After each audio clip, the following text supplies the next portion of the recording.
بسم اللہ الرحمن الرحیم الحمد للہ رب العالمین الصلاۃ والسلام علی رسولہ الکریم اشہد ان لا الہ الا اللہ وحدہ لا شریک لہ واشہد ان محمدا عبدہ ورسولہ نبینا محمد صلی اللہ علیہ وسلم رب اشرح لی صدری ویسر لی امری واحلل عقدۃ من لسانی یفقہوا قولی ربنا زدنا علما اللہم فقہنا فی الدین۔ السلام علیکم ورحمۃ اللہ وبرکاتہ۔ امید ہے سب لوگ خیریت سے ہوں گے۔ اللہ تبارک و تعالی ہمارے وقت قبول فرمائے۔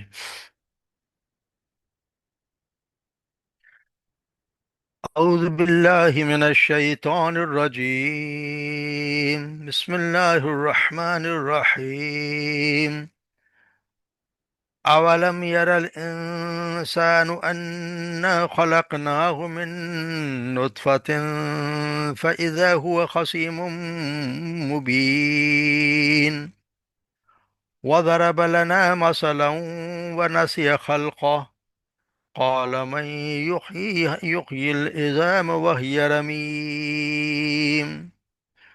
قل يحييها الذي أنشأها أول مرة وهو بكل خلق عليم الذي جعل لكم من الشجر الأخضر نارا فإذا أنتم منه توقدون أوليس الذي خلق السماوات والأرض بقادر على أن يخلق مثلهم بلى وهو الخلاق العليم إنما أمره إذا أراد شيئا أن يقول له كن فيكون فسبحان الذي بيده ملكوت كل شيء وإليه ترجعون۔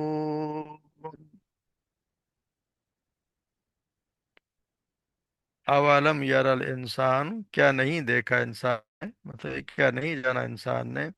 انا خلقناہ کہ بے شک ہم نے پیدا کیا اسے،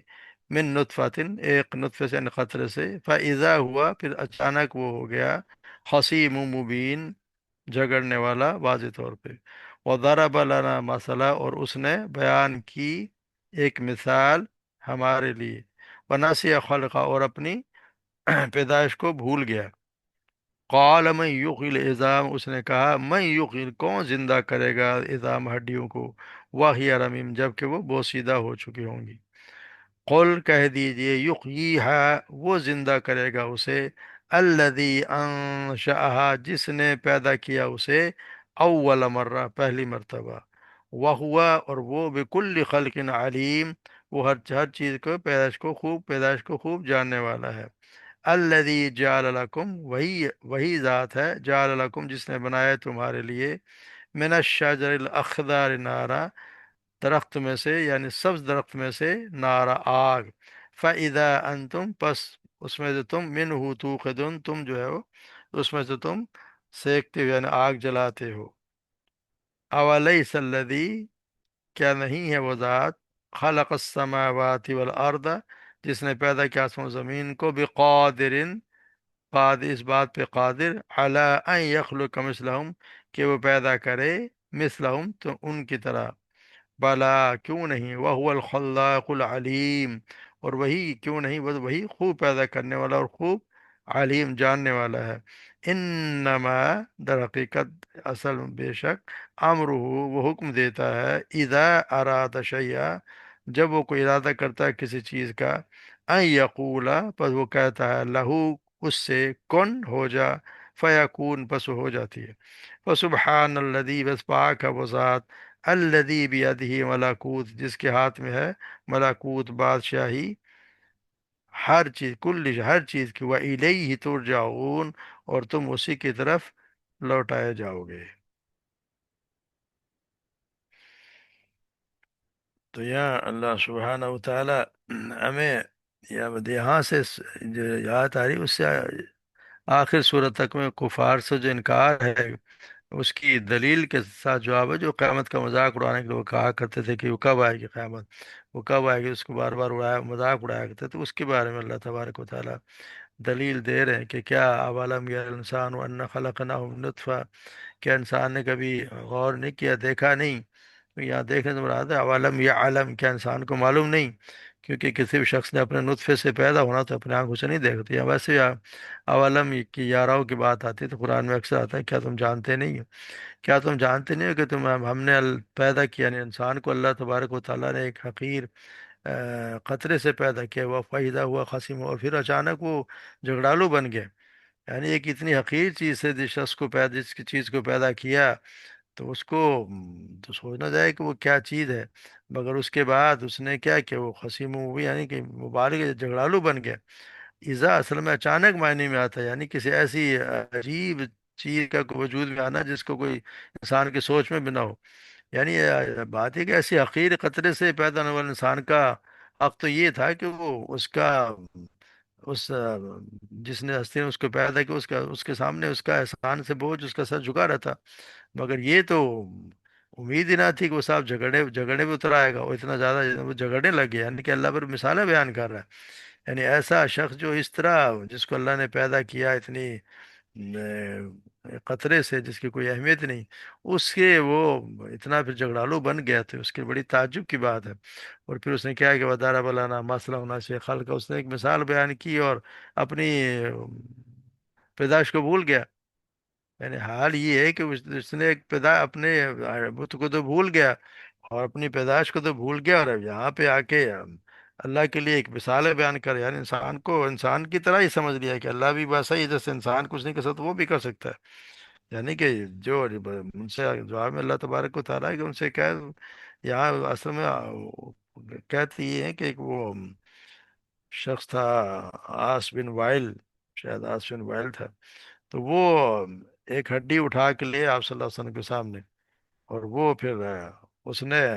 آپ صلی اللہ علیہ وسلم کے کہنے لگا کہ کیا آپ کہتے ہیں کہ اس ہڈی کو، اس جو اس کو بلکہ مسلتا آ رہا تھا، جو اس سے اس کے ذرات بھی اڑتے جا رہے تھے، اس نے کہا کہ تم آپ کہتے ہیں کہ اللہ تعالیٰ اس کو دوبارہ پیدا کر دے گا، اس ہڈی کو پوسیدہ ہونے کے بعد بھی زندہ کرے گا؟ تو آپ نے فرمایا ہاں، اللہ تعالیٰ اسے زندہ کرے گا، اور سن، اللہ تعالیٰ تجھے موت دے گا، پھر تجھے زندہ کرے گا، اور پھر تو جہنم کی آگ میں داخل کرے گا، یعنی اللہ تبارک و تعالیٰ یہ سب کا کرے گا، اللہ تبارک و تعالیٰ یہ کہ سوال جو یہ کیا جا رہا ہے وَمَن يُحْيِي الْعِظَامَ وَهِيَ رَمِيمٌ، تو اس کو پھر اللہ تبارک و تعالیٰ اس کے بھی کہتے ہیں اس کو بتا دو کہ اللہ تبارک و تعالیٰ تو وہ ہے جس نے تمہیں سب پہلے پیدا کیا، وہ دوبارہ پیدا کر دے گا، یعنی جو اللہ اول مرتبہ ان ہڈیوں کو جو اب گلی سڑی ہیں جس نے پیدا کیا وہ دوبارہ بھی انہیں پیدا کر دے گا، جہاں جہاں بھی ہڈیاں ہیں وہ تو خوب جانتا ہے کہ وہ کہاں ہیں۔ کہتے ہیں کہ ایک دفعہ حضرت حذیفہ سے عقبہ بن عمر نے کہا کہ آپ ہمیں آپ صلی اللہ علیہ وسلم سنی ہوئی کوئی حدیث سنائیں، تو آپ نے فرمایا کہ آپ صلی اللہ علیہ وسلم سے فرمایا ایک شخص پر جب موت کی حالت طاری ہوئی، یعنی ویسے شخص تھا جس نے ویسے تو بہت اچھا تھا مگر کوئی نیکی کے کام وہ نہیں کیا کرتا تھا، جب اس کی موت کی بات طاری ہوئی تو اس سے اپنے اولاد کو وصیت کی کہ جب میں مر جاؤں تو بہت ساری لکڑیاں اکٹھی جمع کر کے، لکڑیاں جمع کر کے میری لاش کو جلا کر خاک کر دینا، پھر جو سمندر میں بہا دینا، اور یہاں پہ کہا کہ جب بہت زیادہ آندھی چلے تو اس کو اڑا دینا، مقصد یہ کہ میری راکھ کو بکھیر دینا یا سمندر میں پھینک دینا۔ تو لوگوں نے انہوں نے پھر اولاد نے ایسا ہی کہ اس کو جلایا، اس کی راکھ کو جو انہوں نے سمندر میں پھینک دیا یا اڑا دیا، پھر اللہ تبارک و تعالیٰ نے اس کے راکھ کو جمع کر کے، اللہ نے حکم دیا اور سب کو جمع ہو گیا، اسے دوبارہ زندہ کیا تو اس سے پوچھا کہ تو نے ایسا کیوں کیا، تو اس نے جواب دیا رب کہ اللہ تعالیٰ کہ تیرے ڈر سے، تو اللہ تبارک و تعالیٰ نے اسے اس کو بھی بخش دیا کہ وہ اتنا وہ ڈر ہے، یعنی کہ اللہ تبارک و تعالیٰ نے تو جو کچھ اس کو دعا کو حکم دے دیا کہ جو کچھ ہے دریا میں تو دریا اس کو لے آئے گا، اور اگر ہوا میں ہے تو ہوا اس کو لے آئے گی، تو اللہ تبارک و تعالیٰ کے لیے کوئی مشکل کام ہے ہی نہیں، اس نے اس کو بھی جمع کر دیا، اسے ہر چیز نے اسے جمع کر کے اللہ نے اپنے سامنے کھڑا کر دیا، اللہ نے تبارک و تعالیٰ سے کن کہنا ہوتا ہے تو اللہ کے سامنے ہر چیز حاضر ہو جاتی ہے، تو اس کے لیے کیا مشکل ہے؟ تو کوئی اس پہ بھی اعتراض کرے کہ اس کو کون دوبارہ زندہ کرے گا، جس جب تم کچھ بھی نہیں تھے تمہارا، پھر بھی تو تم پیدا کر دیے گئے، تم کیا تھے تو کچھ تھے ہی نہیں، اس وقت ہی تمہیں پیدا کیا جائے، قرآن میں کتنے مرتبہ آیا گیا کہ تمہاری کوئی حیثیت نہیں تھی۔ سورہ دہر میں آتا حل آتا علی الانسان حین من الدہر لم یکن شیئا مذکورا، کیا انسان ہر پر زمانے میں کوئی ایسا وقت گزرا ہے کہ وہ کوئی ایسی چیز نہیں تھا جس کا کہیں ذکر ہوا ہو؟ انا خلقنا الانسان من نطفۃ امشاج، ہم نے اس انسان کو ایک ملے جلے قطرے سے پیدا کیا، نبتلی فجعلناہ سمیعا بصیرا، پھر ہم نے اسے خوب سننے والا خوب دیکھنے والا بنا دیا۔ تو جس اللہ نے یہ چیزیں اس کو بنائی تو وہ دوبارہ بھی زندہ کر سکتا، اس کے لیے کون سا مشکل کام ہے؟ جس نے پہلی مرتبہ پیدا کیا وہ بعد میں پیدا کر دے گا۔ وہ ہوا بكل خلق علیم، اور وہ ہر چیز کو جانتا ہے کہ ہر چیز کے پیدائش کو متعلق بھی اللہ تبارک و تعالیٰ تو جانتا ہے کہ اس کو کس طرح پیدا کرنا ہے۔ مقصد یہ ہے کہ ہر مخلوق کو ہر چیز کے متعلق خوب جانتا ہے کہ اسے کس طرح پیدا کرنا ہے، پھر یہ بھی کہ اسے پہلی دفعہ کیسے پیدا کرنا ہے اور دوبارہ کیسے بنانا ہے۔ لہٰذا اس کے لیے کوئی بہت سی ہڈیوں کو زندہ کرنا کوئی مشکل کام تو نہیں۔ دوسرا مطلب یہ ہے کہ اللہ تبارک و تعالیٰ ہر مخلوق کو جانتا ہے کہ وہ کہاں ہے، اور اس کے فنا ہونے کے بعد بھی اس کے ذرات کہاں کہاں ہیں، سو ہر ذرے کو اس کی جگہ سے جمع کر کے دوبارہ زندہ کر سکتا ہے۔ یہ دونوں مطلب ہیں کہ ہر مخلوق کے متعلق وہ جانتا بھی کہ کس طرح پیدا کرنا ہے، اور یہ بھی جانتا ہے کہ اس کے جو باقیات ہیں وہ کہاں کہاں ہیں، چاہے مٹی میں مل جائیں، چاہے سمندر میں ڈوب جائیں، جہاں بھی چاہے، مگر اللہ تبارک و تعالیٰ کی علم میں یہ چیز ہے کہ وہ ہر چیز کہاں ہے۔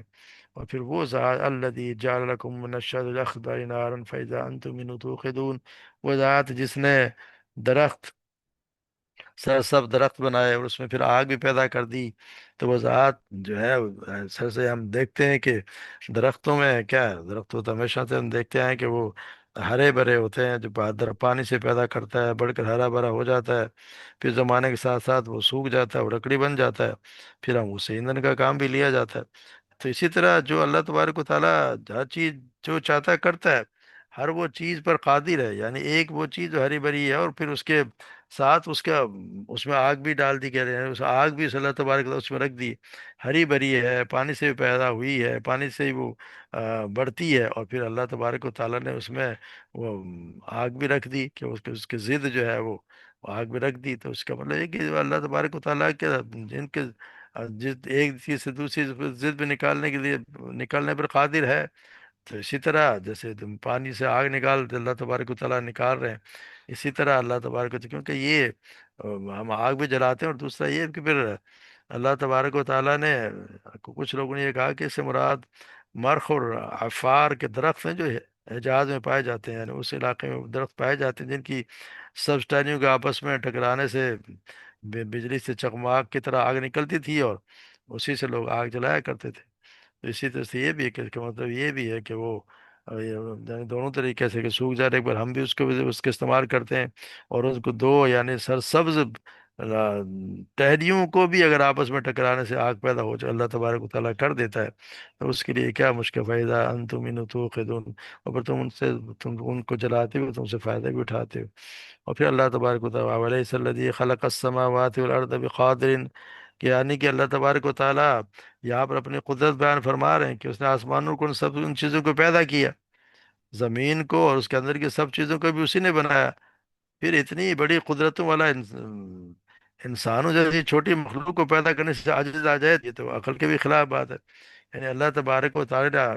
بنایا آپ کو، وہ آسمان بنائے، زمین بنائی، اتنی بڑی بڑی چیزیں بنائی جن کے سامنے انسان کی تو حیثیت ہی کیا ہے، انسان تو کچھ بھی نہیں ہے۔ اب اگر انسان سوچے تو پھر کیا ہے، وہ کچھ بھی نہیں ہے۔ پھر اللہ تبارک و تعالیٰ جیسے سورہ نازیات میں تم اشد خلق نام السماء بنا، کیا پیدا کرنے میں تم زیادہ مشکل ہو یا آسمان؟ بنا رفع سمکا وسواہا، اس نے اسے بنایا، اس کی چھت کو بلند کیا، واغطش اللیل واخرج ضحاہا، اور اس نے اسے برابر کیا، اور اس کے رات کو اغطش لیلہا، پھر رات کی تاریک اور رات کو تاریک کر دیا، والارض واخرج ضحاها، اور پھر اس نے دن کی روشنی ظاہر کر دیا، والارض بعد ذلك ضحاها، اور پھر زمین کو اس نے اسے بچھا دیا، اخرج منها ماءها ومرعاها، اور اس میں سے پانی اس کا چارہ نکالا، والجبال ارساها، اور اس نے پہاڑ اس میں گاڑ دیے، متاعا لکم ولانعامکم، جو تمہارے اور چھپائیوں کی زندگی ہے۔ یعنی اللہ تبارک اتنی سب چیزیں بنا دی، آسمان بھی بنا دیا، پھر اس میں